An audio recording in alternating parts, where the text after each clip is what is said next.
Boa noite, pessoal. Boa noite. Mais uma semana juntos aqui para podermos dar sequência aos nossos estudos. Semana passada fizemos uma pausa, no Livro dos Espíritos, porque tínhamos finalizado um capítulo. Vimos lá o que Jesus queria dizer, naquela fala de misericórdia quero e não sacrifício. E mostrei lá para vocês o site que dá para pesquisar, poder estudar melhor, enfim. Espero que tenham gostado e tenha sido útil. Então, hoje a gente vai começar um novo capítulo, ainda dentro da parte das leis morais. Agora, o capítulo 8, aliás, o capítulo 7. Estou errando os números romanos aqui, né? Capítulo 7 da Lei de Sociedade. Então, Kardec vai tratar aqui esses 4 subtítulos, esses 3 subtítulos, na verdade. A necessidade da vida social, a vida de insulamento, Então, esse insulamento significa esse isolamento, essa solidão, essa insulação, E é o voto de silêncio e os laços de família. Então, dentro desse capítulo, ele vai abordar essas 3 temáticas e nós vamos dar sequência, então, começando aqui pela necessidade da vida social. Então, nesse primeiro subtópico, Kardec coloca aqui para nós 3 questões. Então, na 766, ele pergunta: a vida social está na natureza? Então, esse estar na natureza é no sentido de fazer parte, da lei da natureza, que é a lei de Deus, que é aquilo que nós estamos estudando nesses capítulos, E os espíritos respondem: certamente, Deus fez o homem para viver em sociedade. Não lhe deu inutilmente a palavra e todas as outras faculdades necessárias à vida de relação. Então, esta lei de sociedade, ela confirma essa existência, essa necessidade da relação que nós temos de ter com o próximo, como um dos princípios morais dessa terceira parte do Livro dos Espíritos. E isso já está gravado, lá no maior ensinamento de Jesus, quando ele diz: amarás a Deus de todo o teu coração e ao próximo como a ti mesmo. Para eu conseguir amar o meu próximo, eu preciso ter uma relação com o outro. Ou seja, é necessário, é da lei, que nós tenhamos relações uns com os outros. Então, esse é um dos princípios, essa é uma das leis que vão reger toda a sociedade. Então, Deus não criou o ser humano para a solidão, para o isolamento, mas sim para essa convivência mútua. A gente sabe que essa convivência ela vai tornando vários aspectos, e nós temos diversos matizes de convivência, Então, por exemplo, ao longo do meu dia eu me relaciono com várias pessoas. Eu posso acordar e ao acordar ter contato, por exemplo, com meu esposo, com minha esposa, ou com os meus parentes, ou não ter contato com ninguém se eu morar sozinho. Depois eu posso ir para a academia e encontrar ali pessoas que estão naquele preâmbulo. Depois eu posso ir para o meu trabalho e encontrar pessoas do trabalho. Depois eu posso ir no centro espírita e encontrar pessoas que estão ali no centro espírita. Então, essas relações, elas vão tendo diversas características, Ou seja, são grupos de pessoas em volta de um determinado fim, e dentro desse grupo, eu posso ter ainda aquelas relações que me são simpáticas e que me são antipáticas.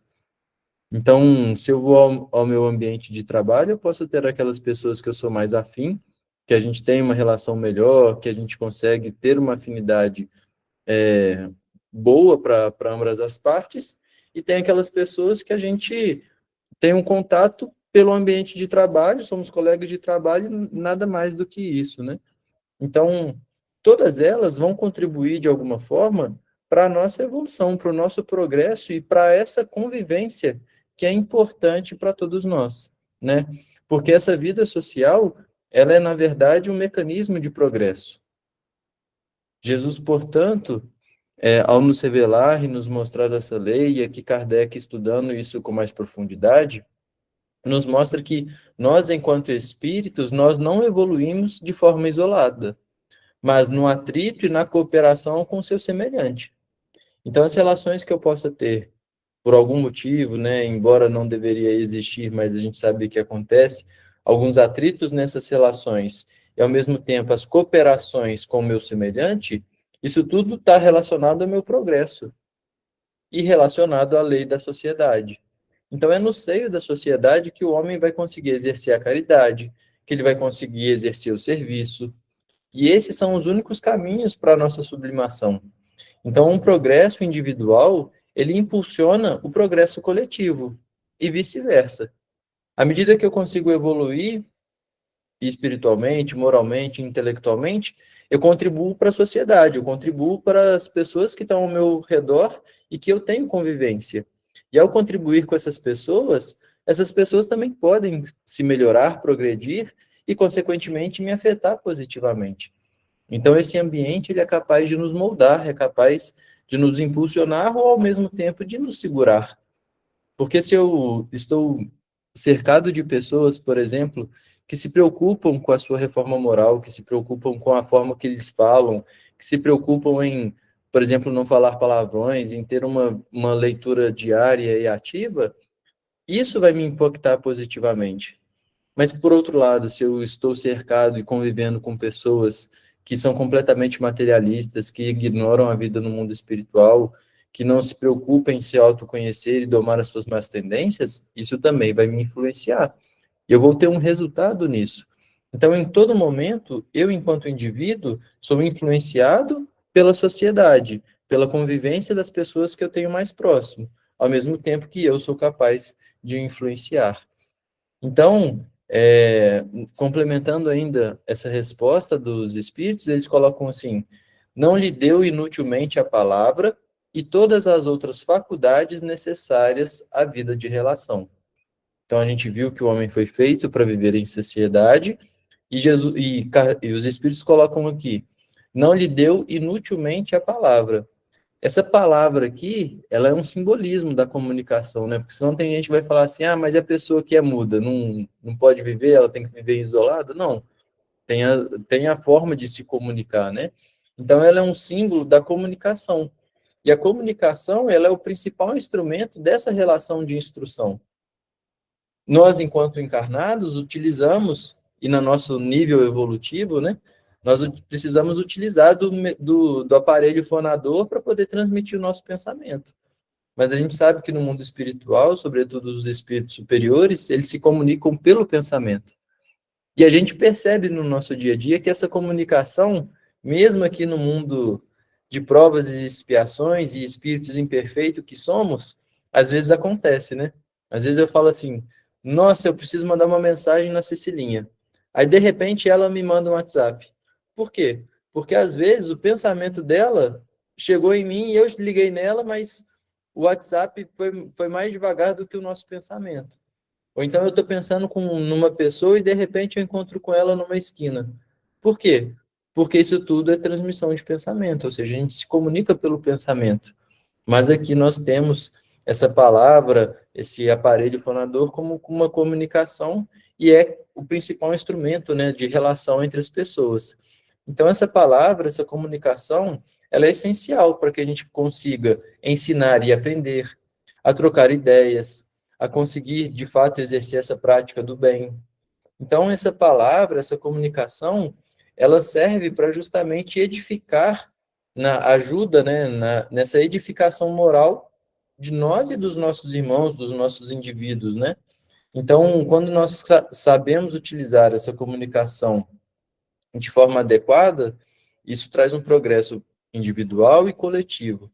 Por outro lado, se a gente usa essa comunicação para poder criticar, para maledicência, para mentira, nós estamos desviando do propósito divino e, consequentemente, violando a lei de amor e a lei de sociedade, e a lei do progresso, por consequência, né? Então, essas outras faculdades que os espíritos ainda falam na resposta, né?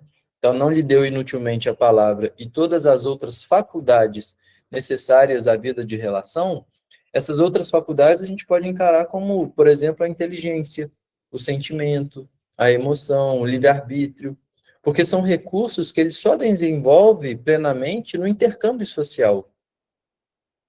Eu só consigo desenvolver o sentimento quando eu tenho contato com outra pessoa. Esse sentimento pode ser bom ou ruim, mas ele é um desenvolvimento, ele é um resultado. A emoção, o livre-arbítrio, eu preciso desse relacionamento com outras pessoas para poder desenvolver tudo isso. Então, o homem ele aprende a exercer a justiça, a misericórdia, ao lidar com os erros do outro, por exemplo. Ao mesmo tempo é que ele vai aprender a ser humilde, a reconhecer a superioridade dos dons das outras pessoas. Então, a vida social ela é um campo de aprendizado, em que a gente consegue servir e ser servido. Então, o espírito ele precisa, de fato, abandonar essa necessidade ou essa falsa ilusão de que o isolamento seria a melhor opção, porque na verdade não é, né? Então, aí sim, quando a gente compreender isso, a gente vai vivenciar com a maior pureza, o maior mandamento de amar a Deus acima de todas as coisas e ao próximo como a ti mesmo. Então, isso já nos acende um sinal de alerta de que o isolamento e o egoísmo, eles são contrários à lei de Deus e nos levam, consequentemente, à estagnação.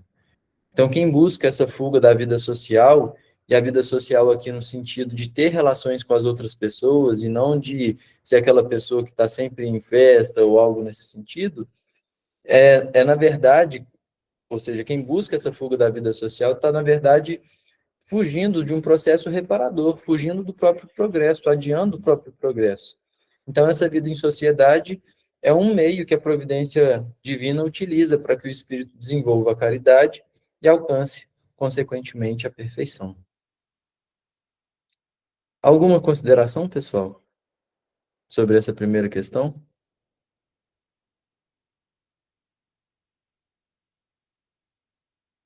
Vamos avançar, então. É contrário à lei da natureza o insulamento absoluto? Esse insulamento é justamente esse isolamento, essa solidão, né? E aí os espíritos esclarecem, sem dúvida, pois que por instinto os homens buscam a sociedade e todos devem concorrer para o progresso, auxiliando-se mutuamente. Então o espírito, né, os espíritos esclarecem e reafirmam o que foi dito na questão anterior, né? Que a vida social ela está na natureza, nós fomos feitos para viver em sociedade. Então, essa busca pela companhia e pela vida de relação, eles colocam aqui que é um instinto inato dado por Deus. Quando eles se referem ao instinto, e quando lá atrás, na primeira parte do Livro dos Espíritos, nós estudamos o instinto e a inteligência, nós percebemos que esses instintos, eles ainda colocam lá numa resposta assim, o homem que é capaz de ouvir os seus instintos não erra, vamos dizer assim. Por quê? Porque os instintos que foram dados por Deus faz com que nós cumpramos a lei divina, porque Deus não pode colocar em nós um instinto que fere a lei divina. Então, a partir do momento em que nós conhecemos isso e percebemos esse instinto para buscar a vida social, nós percebemos que fomos feitos para viver em sociedade e, consequentemente, esse insulamento absoluto, ele é contrário à lei divina. E por que ele pergunta sobre insulamento absoluto? Porque nós podemos viver, por exemplo, em um lugar, vou usar um exemplo de uma roça, que às vezes é um sítio mais isolado, que a pessoa vai estar ali sozinha, mas que ela vira e mexe, ela sai, ela tem uma rotina, encontra com outras pessoas, vai na missa uma vez por semana. Então, não é um isolamento absoluto. Onde ela mora é isolado pela circunstância, às vezes por trabalho, ou por onde ela foi capaz de morar, mas ela não tem um isolamento absoluto. E esse isolamento absoluto é que é contrário à lei divina, né? Então, esse isolamento absoluto, por que ele é contrário à lei divina? Porque muitas vezes ele é apenas uma manifestação do egoísmo, ou uma tentativa de fugir, né, desse processo reparador que a encarnação nos impõe, seja através de uma prova, seja através de uma expiação. Porque como é que nós vamos aprender a vivenciar o amor de forma isolada? A gente precisa de uma relação com uma outra pessoa. Então, quando o indivíduo busca essa fuga, ele está, na verdade, buscando evitar qualquer tipo de atrito, qualquer tipo de dor, de sofrimento, essa dor da convivência, tentando fugir também de responsabilidades que a sociedade nos impõe, porque eu começo a ter, quando convivo em sociedade, responsabilidades como brasileiro, como juiz forano, como pai, como mãe, como pessoa que trabalha, né? Ali no trabalho a gente tem as nossas responsabilidades, ou seja, a gente começa a fugir de tudo isso que a sociedade nos impõe. Então, a razão principal pela qual esse isolamento é condenado reside justamente, mais uma vez a gente esclarece, né, assim, na lei do progresso e no serviço. Porque a cooperação, essa vida em sociedade, ela não é apenas uma conveniência, ela é um dever moral. É um dever moral conviver em sociedade, porque nós estaremos buscando o nosso próprio progresso e o progresso da outra pessoa. E isso se dá através desse auxílio mútuo, né? Então, quando nós nos isolamos absolutamente, nós impedimos de praticar essa caridade ativa, e aí a gente não consegue alcançar a perfeição, né? Então, nós precisamos da sociedade para poder servir as outras pessoas. Maria Reis. Boa noite para todos. Só para dizer que o ser humano, o homem, no caso, que se isola, é chamado de eremita, não é? Ô Maria Reis, eu não sei não, vou perguntar aqui o que é eremita.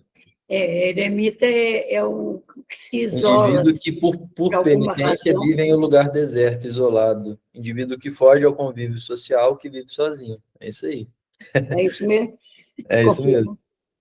Ah, ele está me ajudando. Eu não conhecia esse termo, não, tá vendo? E olha que Obrigada. coisa interessante, porque a hora que eu coloquei aqui no dicionário, tá assim, indivíduo que por penitência vive em lugar deserto. E se a gente parar para pensar, essa penitência no sentido religioso, olha como é que é uma distorção da interpretação da lei de Deus, né? Nós, enquanto seres humanos falhos, interpretando a lei divina, acreditamos que, por exemplo, por uma penitência, eu vou passar ali por um isolamento para poder progredir ou para poder me melhorar como pessoa, vamos dizer assim. Sendo que, na verdade, eu vou deixar um barulho de carroça depois que a gente lê na próxima questão, que é usando o exemplo de Paulo de Tarso, porque ele passou por esses dois momentos, um momento de isolamento, mas também um momento de relação social. Então a gente vai poder aprofundar nisso daí. Obrigado aí pela contribuição, Maria Reis. Mais alguém, pessoal, quer falar mais alguma coisa antes da gente ir para a próxima? Então vamos ler a próxima e depois eu trago o exemplo do Paulo de Tarso. Procurando a sociedade, não fará o homem mais do que obedecer a um sentimento pessoal ou a nesse sentimento algum providencial objetivo de origem mais geral. O homem tem que progredir. Insulado não lhe é isso possível, por não dispor de todas as faculdades. Falta-lhe o contato com os outros homens. No insulamento, ele se embrutece e estiola. Então, a advertência ela é grave, né? No insulamento, ele se embrutece e estiola. Então, embrutecer é se tornar estúpido, né? Se tornar estúpido, se tornar tosco, enrudecer. Então, quando nós passamos por esse isolamento, a gente deixa com que a nossa natureza animal fale mais alto do que a nossa natureza espiritual, né? Então, a razão, ela também se desenvolve através da convivência, né? Ou seja, o lado intelectual, ele não se desenvolve sozinho, de forma isolada. É necessária essa relação com outras pessoas. E estiolar é se enfraquecer, né? Perder a vitalidade, porque quando a gente fica sozinho, a gente não consegue, a gente perde, né, o sentido da vida. Comprovadamente, existem estudos científicos que comprovam quando, por exemplo, as pessoas elas possuem rotinas de convivência com outras pessoas, a chance de Alzheimer, de alguma doença psicológica diminui bastante. Por quê? Porque foge da rotina da pessoa, ela não fica isolada em casa sozinha, ela resolve outros problemas, ela lida com outras pessoas que vão contar casos, vão contar situações que aconteceram, e aquilo vai ativando o cérebro também para poder pensar em outras situações, para poder fugir daquilo que é banal da pessoa que fica isolada em casa, por exemplo. Então, a gente percebe, por exemplo, na pandemia que nós ficamos isolados. Imagina se nós não tivéssemos a internet, vivendo só dentro de quatro paredes, ali com as nossas famílias e tudo mais, como é que isso seria prejudicial para a gente? Então, a gente já sofreu mesmo com a internet, mesmo podendo fazer chamada de vídeo, ter contato com outras pessoas, imagina o isolamento absoluto, né? Então, nós precisamos compreender, né, que o homem, ele precisa, de fato, da sociedade. E aí depois tem um comentário de Kardec, né? Homem nenhum possui faculdades completas. Então, não adianta eu achar que sou o último bolacho da pacote, que tenho todas as faculdades e tenho todas as potências divinas despertas, né? Ou seja, ninguém está completo aqui na Terra. Mediante a união social, é que elas umas às outras se completam, para lhe assegurarem o bem-estar e o progresso. Então, por exemplo, hoje, a Maria Reis me ensinou esse termo que nós acabamos de discutir, o eremita. Ou seja, a inteligência dela foi capaz de contribuir com o meu progresso intelectual. Às vezes, uma fala que a gente faz no estudo sobre um comentário de uma questão é capaz de trazer uma outra perspectiva para vocês que estão ouvindo aqui enquanto eu falo. Então, essa troca é que enriquece. E aí a gente aprende nas habilidades técnicas, mas também na conduta moral e na conduta espiritual. Porque a partir do momento em que uma pessoa me fala sobre como que ela reagiu a determinada situação, eu posso tirar lições daquilo tudo. Então, essa troca assegura o progresso e que a gente consiga se completar uns aos outros aprendendo. Por isso que a humildade é tão importante, porque quando eu me julgo o sabichão, né, a pessoa que já sabe de tudo, ou que já fez de tudo, a gente fecha a porta para o conhecimento, né, para o aprendizado. Portanto, a gente precisa estar sempre aberto e com humildade para essas trocas, né? Por isso é que, precisando uns dos outros, os homens foram feitos para viver em sociedade e não insulados. Então, nessas três questões, né, fica bem claro assim para a gente a necessidade do convívio em sociedade, enfim. Eu acho que ficou bem claro. Não sei se alguém quer trazer algum comentário antes de eu passar para a próxima parte, de usar aqui o exemplo do Paulo de Tarso. Não, né? Todo mundo quieto e indiferente ao estudo de hoje. Estou de olho em vocês. Vamos lá. Vamos usar o exemplo do Paulo de Tarso, então, para poder exemplificar e fugir um pouco só do texto, né? É conhecido de todos nós a história da conversão de Paulo de Tarso, né? Ele estava lá sobre o cavalo, enfim. E aí, a hora que ele está na estrada de Damasco, ele vê Jesus, né? Fica lá cego e percebe que ele estava equivocado anteriormente, pergunta a Jesus, olha, o que queres que eu faça? E ali ele começa toda a sua conversão, né? Então, quando ele cai da sua montaria, e essa montaria, muitas vezes, ela é associada ao orgulho, ao egoísmo, né? Ou seja, quando ele cai do seu orgulho, cai do seu egoísmo, é um ponto central para poder começar, trazer uma nova perspectiva, né? Só que o que eu quero usar dessa história hoje é um chamado à convivência que Jesus faz para Paulo de Tarso. Por quê? Assim que ele tem esse encontro com Jesus, antes ele enxergava. Depois Jesus foi embora e ele ficou cego. E aí, qual que foi a instrução e a ordem que Jesus dá para ele? Jesus instrui Paulo a se erguer e a entrar na cidade. E a cidade, ela é explicitamente um local de convivência, né? A cidade engloba, tem por definição a convivência de várias pessoas. Então, ao ordenar que Paulo entre na cidade, Jesus indica que a partir daquele momento, a sua primeira integração, ele não deveria se enclausurar na sua própria propriedade para poder conduzir o seu processo de autoburilamento e o desenvolvimento sozinho que ele precisaria. E aí, A missão dele é, entra na cidade e vai lá se envolver. Se envolver com quem? Com Ananias. Ali entra o papel de Ananias, que ele nem sabia, na verdade, que encontraria com Ananias, né? Porque Ananias era aquela pessoa que ele estava perseguindo anteriormente.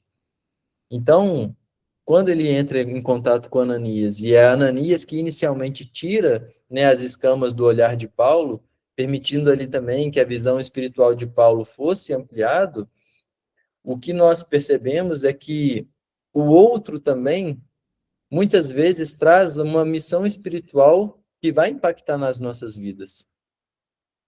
Então, eu conheço a maioria de vocês aqui e posso usar o exemplo do Fé e Caridade.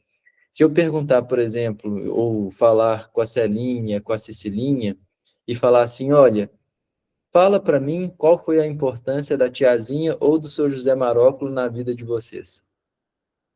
Essas duas pessoas tiveram fundamental importância, talvez, para o direcionamento completamente de quem vocês se tornaram hoje em dia. Se vocês não tivessem passado pelo Fé e Caridade, ou se vocês talvez não tivessem tido contato com essas pessoas, talvez a norma de conduta para o restante da vida de vocês talvez seria outra. Ou seja, essas pessoas tiveram uma missão fundamental de direcionar vocês espiritualmente. Da mesma forma que aí eu posso falar com propriedade que o convívio com com vocês no Fé e Caridade me permitiu tomar uma outra perspectiva, um outro rumo.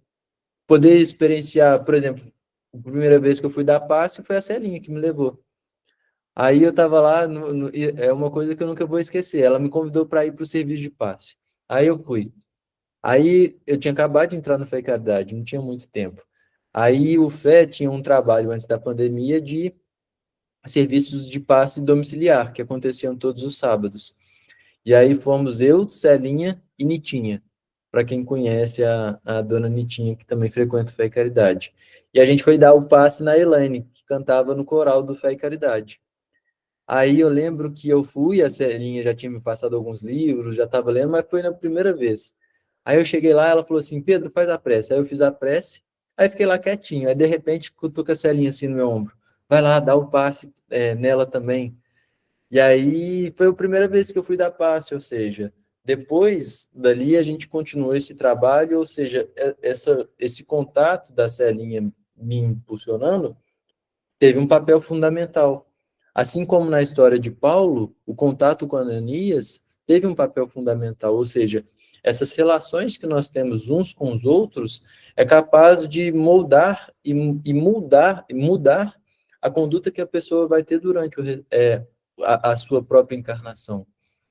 Então, essa perspectiva, né, esse exemplo de Paulo, ele para nós é uma lição quando Jesus dá essa instrução a ele.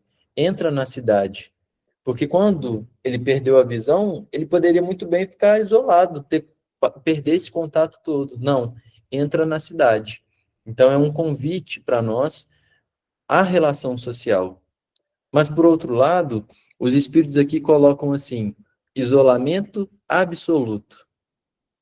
E aí é importante diferenciar momentos de isolamento com isolamento absoluto.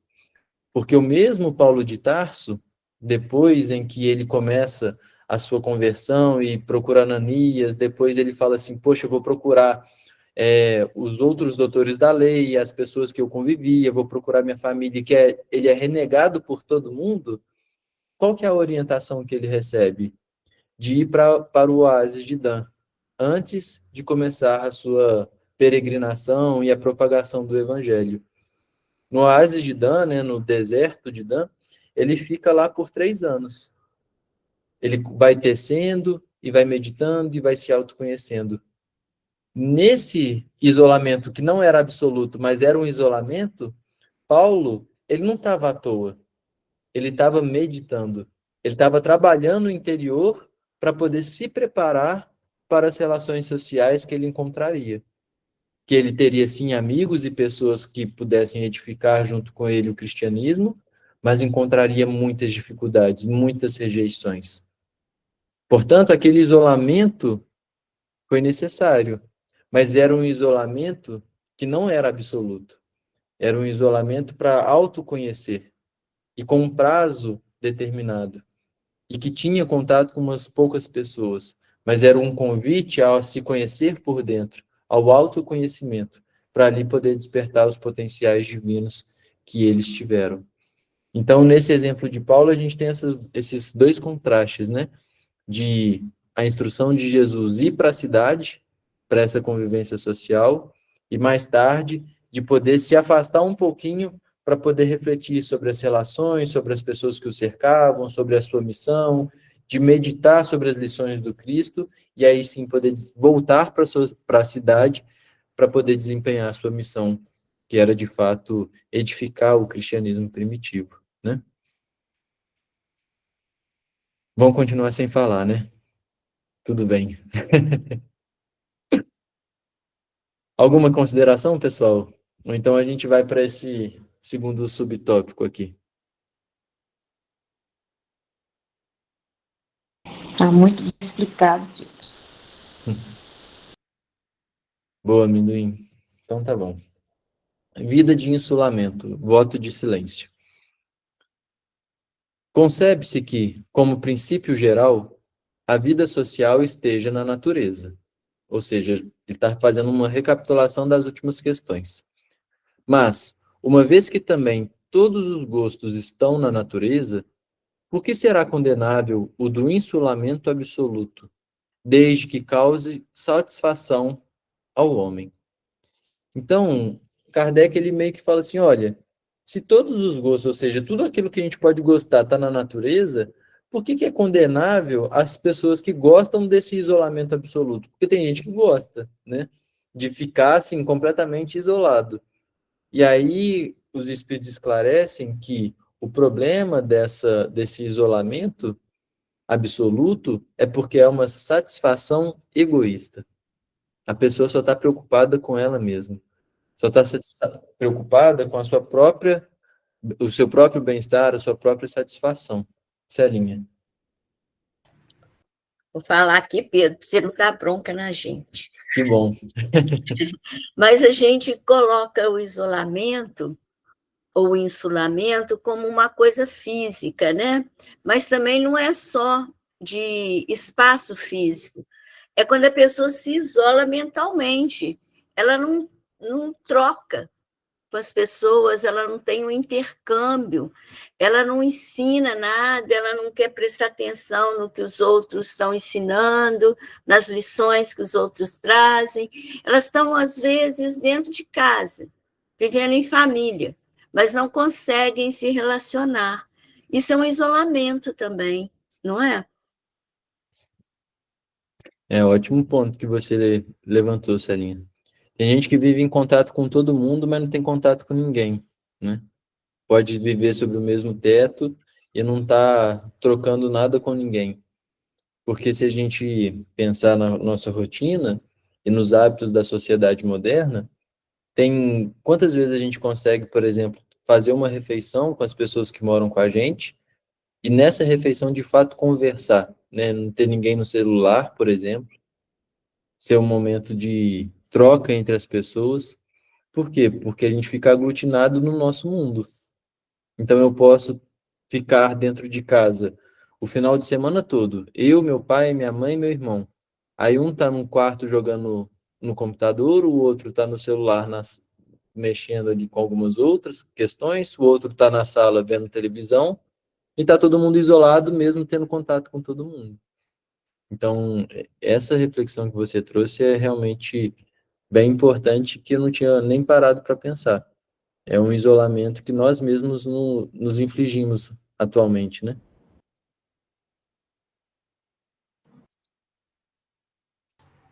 É verdade. Às vezes você mora num condomínio e as pessoas falam assim: ah, você mora num condomínio, então supõe que você convive, né, com as pessoas, mas às vezes você não conhece ninguém. E às vezes também você está numa sala com umas pessoas e tem uma completamente alheia. Você fala, fulano, isso assim, e a pessoa está assim, está longe. Já viu isso? É isso mesmo. anda na rua e não vê ninguém. É engraçado, hoje apareceu um vídeo para mim na internet, que o cara montou uma empresa para poder ensinar as pessoas a perder a timidez. E aí ele estava lá no Parque Ibirapuera e ele estava falando assim, o vídeo era assim, perdendo a sua timidez. Aí nível 1, era dar bom dia para as pessoas. E aí ele passa dando bom dia para todo mundo. Ele estava gravando, assim, um óculos que gravava, o óculos tinha uma câmera e estava gravando o contato dele com as pessoas. E aí, primeiro nível, dava bom dia para as pessoas. E aí ele passava, dava bom dia, bom dia, bom dia, e o pessoal ia respondendo, mesmo que fosse um desconhecido. Aí nível 2, elogiar a pessoa. E aí ele passava assim, bom dia, gostei do seu tênis, hein? Aí com outro, bom dia, porque assim, era um ambiente que o pessoal estava correndo, fazendo atividade física, caminhando, enfim. Bom dia, que cachorro bonitinho. E aí ficava elogiando algo que de fato gostou na pessoa. Depois, nível 3, né, era dar um bom dia, elogiar a pessoa e perguntar se estava tudo bem, se ela ia sempre ali e tudo mais. E aí a gente percebe que hoje nós nem sequer convivemos com as pessoas, né? A gente não troca essa informação com o outro, não conhece às vezes nem o vizinho, não sabe o nome, frequenta o mesmo lugar, por exemplo, às vezes vai... Nós somos pessoas de rotina, né? Então, costumamos passar nos mesmos lugares, nas mesmas horas e, consequentemente, acabamos vendo e percebendo que conhecemos as pessoas que também estão passando por ali, né?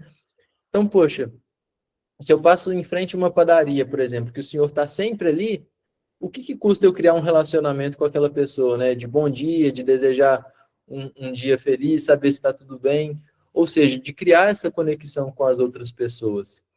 E nós percebemos que tem gente que faz isso com uma facilidade enorme e tem pessoas que realmente têm uma certa dificuldade. Talvez porque reflita interiormente alguns conflitos que a pessoa traz. Talvez seja um medo de rejeição, talvez seja essa questão, né, de timidez, de falar assim, poxa, o que o outro está pensando? Porque igual no exemplo do vídeo, né, a pessoa no nível 2 estava elogiando a outra pessoa. Imagina só se é um homem, porque hoje em dia está até complicado, né, se um homem virar para uma mulher e falar assim, nossa, gostei da sua camisa, ou gostei do seu tênis. Às vezes a pessoa pode até achar que é um assédio, de tão doente que está a sociedade. Porque quando é feito de coração, não tem um problema de um homem falar, poxa, eu gostei da sua camisa, ou o contrário. Mas tem que saber a forma de falar também. Então, até por receio, às vezes nós vamos perdendo esse contato com as outras pessoas, né? Então, é necessário que a gente faça essa reflexão de, poxa, como é que está o meu nível de convivência com as pessoas que eu também tenho convivência? Será que eu estou me isolando a elas? Ou eu estou, de fato, criando essas conexões, entendendo como essas pessoas pensam, dando um simples bom dia, uma boa tarde, boa noite, perguntando qual que é o nome da pessoa. Às vezes a gente passa, né, por diversas pessoas rotineiramente, mas a gente nem sabe qual é o nome da pessoa. Só sabe que às vezes ela é o zelador do prédio, ou ela é o porteiro, ou é a pessoa que recolhe o lixo, enfim, não sabe nada sobre a pessoa, né? Então é uma boa reflexão para a gente pensar se nós estamos nos isolando das pessoas que nós temos contato, né? Silvaninha. O Pedro, eu estava lendo a pergunta e eu vi está falando que embrutece e estiola. Eu fui saber o que é estiola, né? Aí está falando que define, a pessoa vai definhando, né? Murcha, quer dizer, vai adoecendo. E é onde a gente vê muitas pessoas em situação de tristeza, de angústia, de depressão, por conta desse isolamento, até quando mesmo, a Celinha deu um exemplo muito bom, dentro do próprio lar. Porque o que a gente está vendo hoje em dia é muitos jovens doentes, né? Por conta de, talvez, uma falta de uma conversa, isolados dentro do próprio lar. Ou até mesmo em colégio, né? Hoje em dia está tão complicado e passa por situações muito difíceis. Então, esse murchar, esse definhar, é triste, é muito triste, que adoece. Com certeza, Silvaninho. Eu posso colocar para vocês um vídeo que eu vi recente lá no grupo também, sobre como que diversas doenças, e aí depressão, tentativas de suicídio, tudo isso surgiu a partir, assim, surgiu não, né? Houve um aumento, um crescimento acentuado de todas essas questões a partir de 2010. E a pessoa estava comentando como que isso está relacionado ao surgimento do smartphone em 2010. Por quê? Porque muitas vezes essas tecnologias, quando utilizadas de maneira equivocada, acaba, na verdade, isolando, né, as pessoas. Então, eu sou capaz de entrar, ficar o dia inteiro no meu quarto, para poder ter contato com outras pessoas que também estão o dia inteiro isoladas no quarto delas, né? Então, essa troca, esse convívio, esse tete a tete, isso também é importante para a nossa saúde mental. Então, eu posso estar aqui com vocês convivendo toda semana, mas se eu não tiver esse contato físico, se eu não sair e conviver com outras pessoas, eu estou isolado também da sociedade. Então, é necessário que a gente tenha esse convívio e pensar de fato nas nossas crianças, nos adolescentes que estão ali isolados, né, o dia inteiro dentro do quarto, assim como também os idosos, né? Aquelas pessoas que têm a oportunidade de visitar, por exemplo, a Fundação Espírita João de Freitas, ou o próprio Edu e a Claudinha, que levantaram a mão, não sei qual dos dois aí, já já eu passo a palavra, que faziam as visitas lá no Ananeri, sabem de como que é feliz para essas pessoas ter contato com outras pessoas, porque elas estavam ali, às vezes, internadas ou isoladas, em contato com aquelas pessoas ali, mas esquecidas da família, ou esquecidas de um afeto externo, algo que alguém que chegue para perguntar como é que a pessoa está, para poder estar disponível para escutar, para poder ouvir, para poder contar um caso.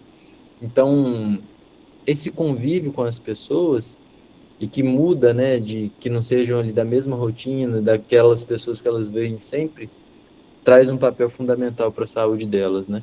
E para a alegria também. Edu ou Claudinha?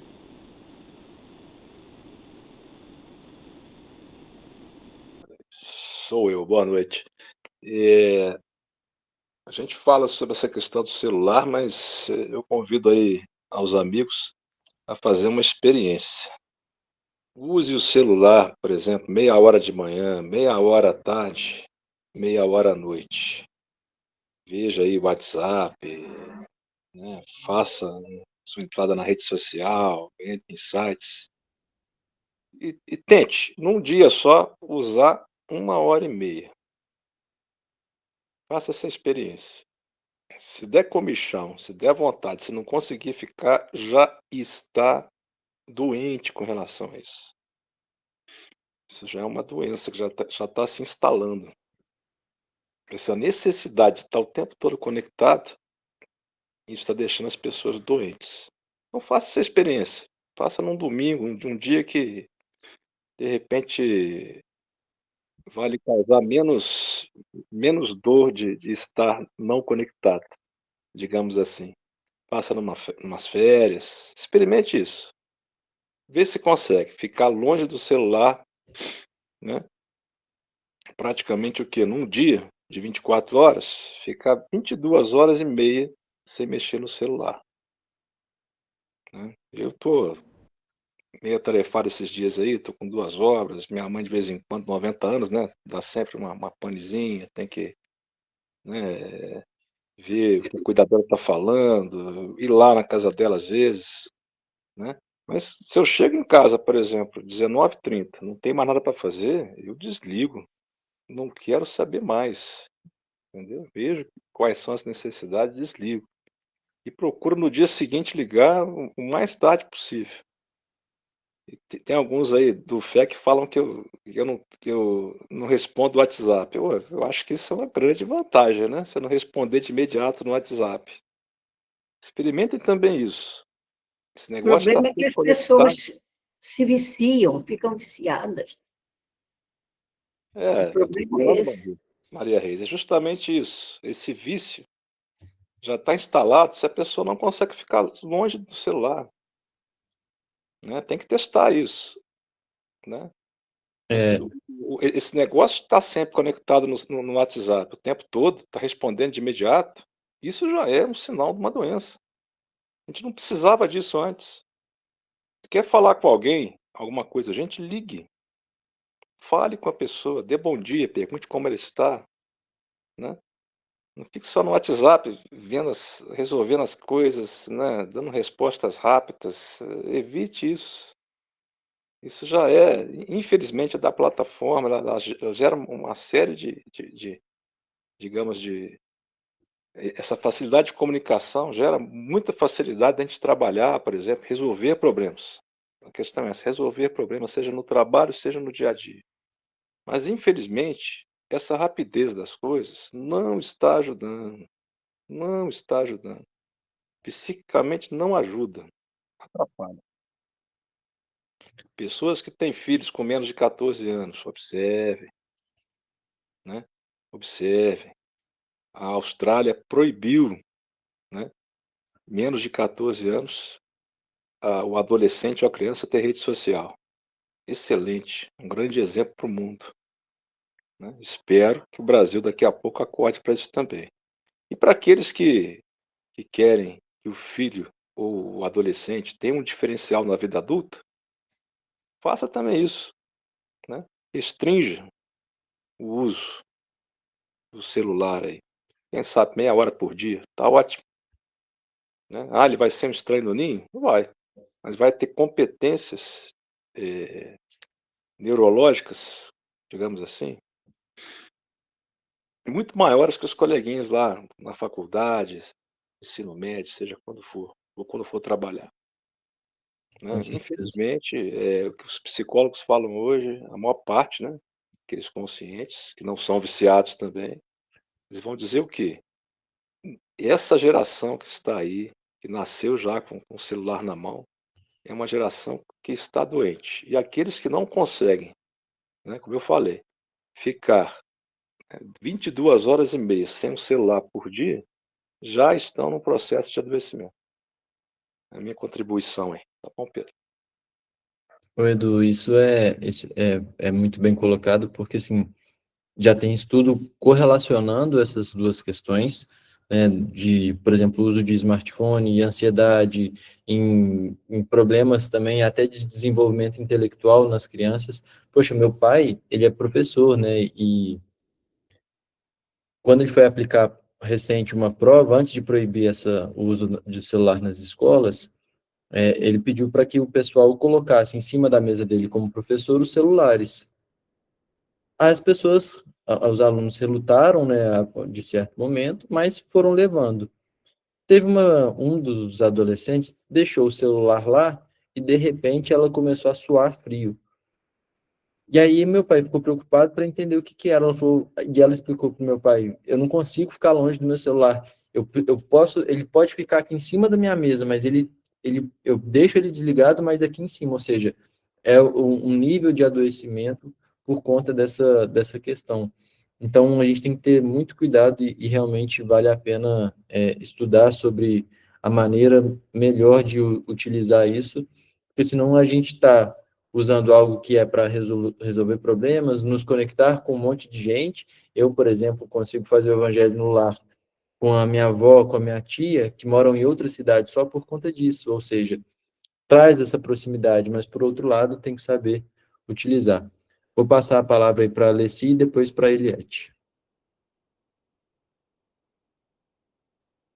Então, Pedro, dentro da conversa aí que estamos conversando, quando você falou aí, a Salinha falou também essa questão de isolamento, né, íntimo, né, interior nosso, dentro, né, da família, né, assim, com amigos, né, enfim, é, eu me lembrei que até a gente chegar a um ponto de nos vincular dessa questão nossa ainda, né, de termos preferências, né, muitas vezes também, nós só temos um olhar para aquelas pessoas que a gente tem mais afinidade nesse sentido, assim, né, Mas o que eu estou querendo dizer com isso? Que, por exemplo, Jesus falou, né, quando você falou sobre, né, essa questão da social, de você olhar para a gente olhar para o próximo, né? E Jesus falou, né, quem era minha mãe, quem era meu pai, quem eram meus irmãos, dentro desse olhar. Nós temos que olhar para todos, né? E aí eu me lembrei de uma história até verídica, né, dentro da doutrina espírita, do Raul Teixeira, né? Ele foi fazer uma palestra lá acho que em Jamaica, né? Na época que ele teve o AVC, né? E ele estava dentro do avião, ele ficou por 5 horas lá, desmaiado, que ele tinha dado AVC. A pessoa sentada do lado dele, ninguém olhou para ele, sabe? E não viu que o homem tinha dado um AVC, né? Só foram descobrir que ele tinha dado AVC quando chegou lá, né? E todo mundo levantou, foi embora e ele ficou lá, entendeu? Isso foi, assim, muito, assim, pela condição dele, da doença, prejudicou muito, né? Os médicos falaram, né, que se tivesse visto antes, porque lá dentro tem, né, médicos, né, no avião, não teria, né, sido tão grave, né, o que aconteceu com ele. Então, essa falta nossa de olhar para o outro, né, de ter esse olhar, né, igual você comentou, da gente olhar uma pessoa na rua, cumprimentar, a gente fazer amizade, você morar num apartamento, né, num edifício, você ter um contato com o vizinho do lado, às vezes o vizinho do lado está precisando, você não dá importância para essas coisas, né? Então, eu acho que é isso, né? Esse isolamento nosso, a Felinha falou muito bem, né, em relação, né, ao nosso irmão, né? Eu acho que é isso. Não sei, se contribuiu com alguma coisa. Com certeza, Alessi. O exemplo da cura de Jesus do cego de Jericó é um desses exemplos da nossa cegueira mediante a pessoa ao nosso lado. Porque o cego de Jericó, Jesus estava passando e ele estava gritando, né? Porque imagina, ele estava através da audição tendo uma noção de onde que Jesus estava, né? Porque aquela multidão estava seguindo Jesus. Jesus passava e aquelas pessoas gritando, falando, não sei o quê. Então ele tinha uma noção de mais ou menos do que estava se passando, de onde estava Jesus, e ele começa a gritar: Jesus, estou aqui pedindo a ele uma cura.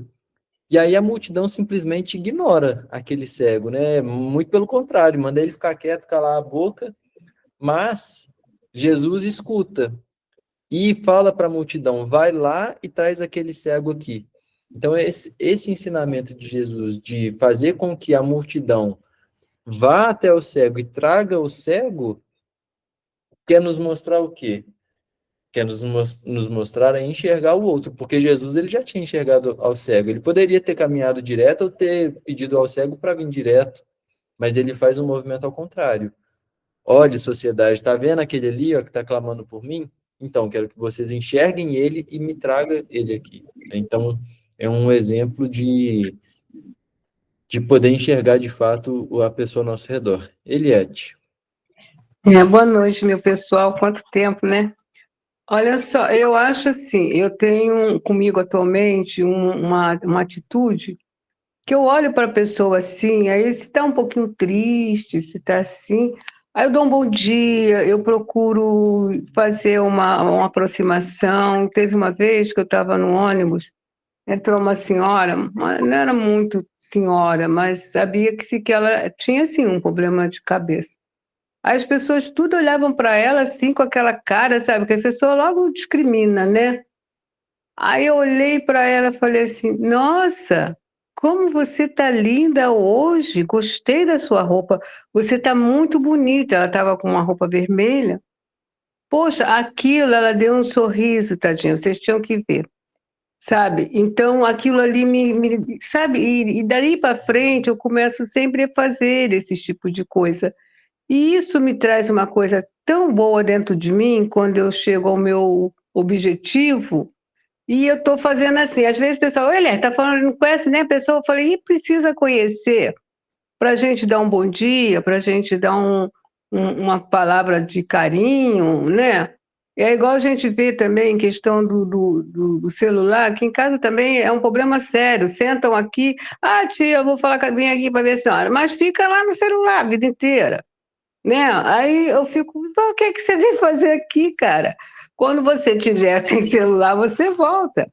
Mas as pessoas já estão muito viciadas nisso.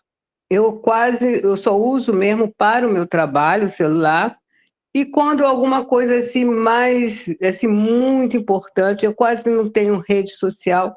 Eu tenho lá o WhatsApp, mas é mais para os clientes, essas coisas todas. Alguns colegas, aliás, já mandei uma mensagem para você há 5 dias. Eu falei, não tem tempo para ficar olhando o celular toda hora, não.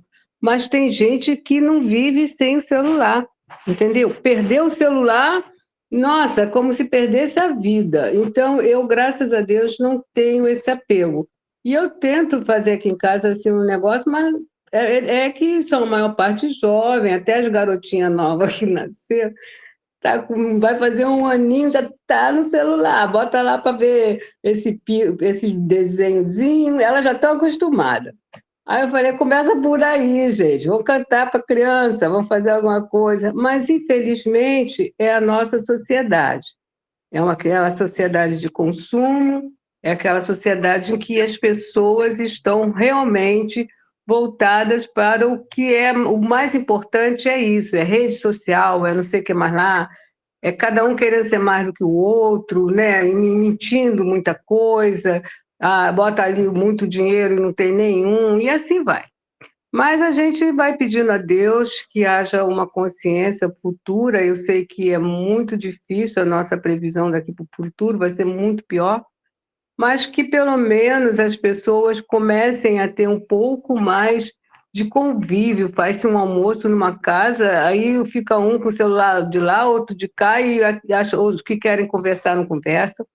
Então é isso, é pedir a Deus para que haja um pouco mais de entendimento e mais um pouco mais de amor na família, né, gente? Está muito difícil.